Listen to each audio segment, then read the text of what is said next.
আজকে বানাবো সাজনা পাতার চাটনি। সাজনা পাতাটা আগে আমি জলের মধ্যে করে সিদ্ধ করে বয়েল করে নিচ্ছি। এই যে দেখো লঙ্কা আর এই যে দেখো রসুন। তারপরে দেখো আমি কি করছি, এই চাটনিটা তোমরা অবশ্যই দেখবে। আর এখন দিয়ে দেবো এটাতে মিক্সচারে, কেননা মিক্সচারে দিয়ে দিব। মিক্সচারে দিয়া তারপরে দিয়ে পেস্ট করে তারপরে আমি দেখো কীভাবে বানাচ্ছি। সাজনা পাতার চাটনিটা আমি বসাচ্ছি। এই যে তেল দিয়ে দিলাম কড়ার মধ্যে, আর দিয়ে দিব কালো জিরা। এই যে কালো জিরা দিয়ে দিব।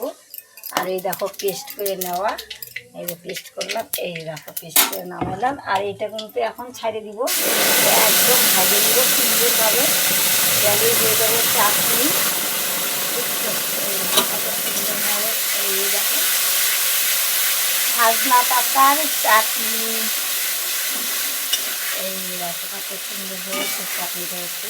এই দেখো সাজনা পাতার চাটনি একদম নুন হলুদ টলুদ দিয়ে একবারে আমি সব কিছু সিদ্ধ করে নিয়ে তারপরে পেস্ট করে নিলাম। পাটাতে পিষতে অনেক সময় লাগবে।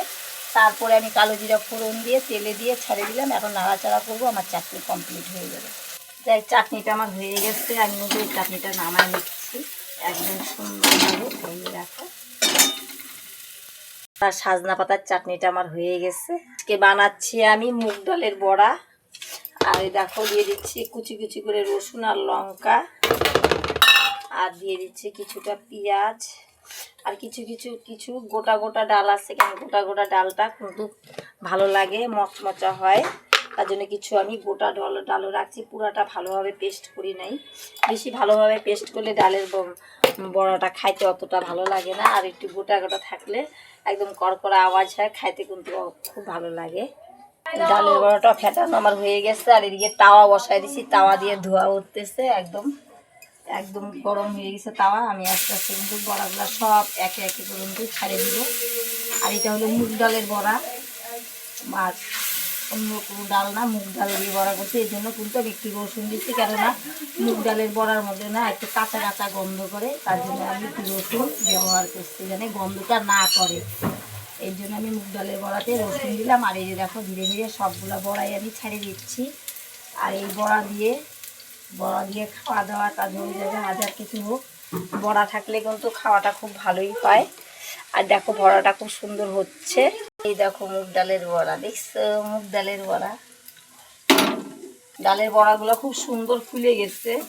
আর ডালটা অনেক আগে আমি ফেটায় রাখছিলাম ডালটা, তাই জন্য বড়াগুলো খুব সুন্দর হচ্ছে, একদম ফুলা ফুলা হচ্ছে বড়াগুলা। এই যে দেখো পেঁয়াজ লবণ দিয়ে ডালের বড়া ছাড়িয়ে দিলাম তেলে। আর তেল থেকে একদমই নামায় নিলাম, একদম ডালের বড়া রেডি। এই দেখো মচমচা ডালের বড়া রেডি। এখন ভাজবো কিছুটা শুকনো লঙ্কাগুলো পুরো ফুটতেছে।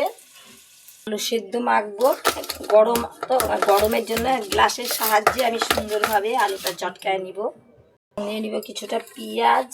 এই যে পেঁয়াজ নিয়ে নিব, শুকনো লঙ্কা নিয়ে নিব, লবণ। কত সুন্দর করে আমি মাখে নিচ্ছি, দেখ। এই দেখো মাখা হয়ে গেছে। আমি এখন দিয়ে দিব তেল। এই যে তেলটা দিয়ে দিলাম।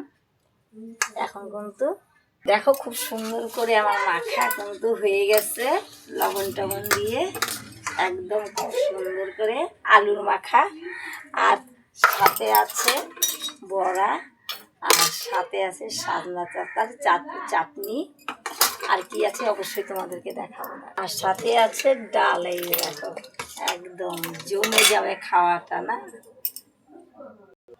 আর দেখো গরম গরম ভাত, ধোয়া ওঠা গরম গরম ভাত। তোমরা যদি খাও অবশ্যই চলে আসো। ভিডিওটি ভালো লাগলে অবশ্যই পাশে থাকবে। এতক্ষণ থাকার জন্য ধন্যবাদ। Tata bye bye. আবার দেখা হবে নেক্সট কোনো ভিডিওতে। টাটা।